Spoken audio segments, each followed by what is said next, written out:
Mr. President, High Commissioner, 1 year ago, the people of Sri Lanka voted with one voice to bring about a transformation and usher in a new political culture. Our democratic traditions have been upheld through timely elections held in free, fair and peaceful manner. A number of measures have been introduced to promote the economic and social well-being of the people to strengthen reconciliation and ensure social justice. Mr. President, the government has provided comments on the High Commissioner's report, and I wish to address some of the matters raised in it. Our anti-corruption drive has been strengthened with new legislation enabling independent investigations and prosecutions leading to landmark convictions. The government is in the process of repealing the PTA and introducing new counter-terrorism legislation. Amendments are being formulated through consultations to the Online Safety Act.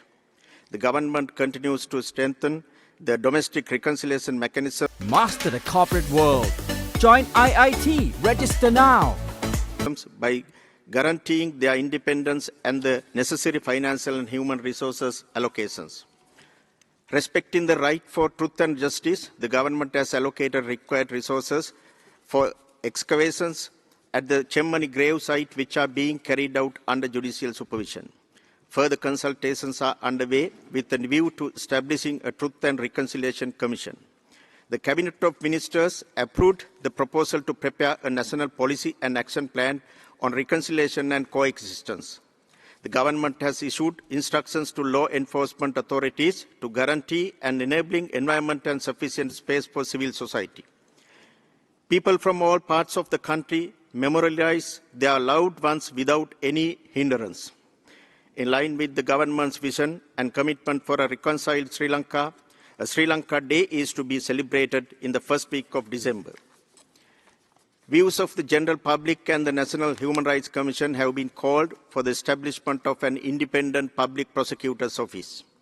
Mr. President, the Attorney General would prefer indictments only if there is a prima facie case against an accused, and as such, the negative portrayal of the AG's office in the report does not stand to reason. The prosecutorial discretion of the Attorney General is not an unfettered power and is subject to the full force of judicial review. The reference to the amended Personal Data Protection Act in the report is erroneous, as the proposed revisions are not related to exemptions as indicated. The government is committed to advancing accountability through credible domestic processes. Recent decisions by the Sri Lankan courts demonstrate the independence of the Sri Lankan judiciary. The government has afforded full independence to the police, and investigations have been resumed into many long-standing cases, including the Easter Sunday attacks and attacks against journalists. A large majority of lands have been released. Adequate compensation is paid to rightful owners where release is not possible. A cabinet-appointed committee is addressing competing claims and land issues faced by people living in areas identified as state reserves and places of archaeological significance. To build confidence among the public, the government is taking several initiatives, including opening of roads, infrastructure, development, livelihood support, and promotion of industries. Legislation is being formulated to increase wages in the plantation sector, while over 5,000 houses are to be handed over shortly. A bill introducing a right-centered approach to persons with disabilities is to be presented to the Parliament soon. Sri Lanka has continued to engage constructively with this Council, OHCHR, as well as with the regular human rights mechanisms. Mr. President, developments within less than a year clearly demonstrate our genuine commitment and determination to protect and promote the rights and well-being of all Sri Lankans through our domestic processes. Therefore, the government is opposed to any external mechanism imposed on us, such as the Sri Lanka Accountability Project, which serves to create divisions and complicate the national reconciliation process underway in Sri Lanka. We are committed to working towards a country that respects and celebrates the diversity of its people in line with our domestic legal framework.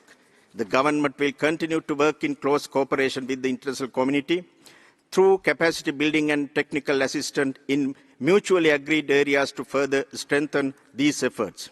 We urge this Council to take note of the progress made within a short period.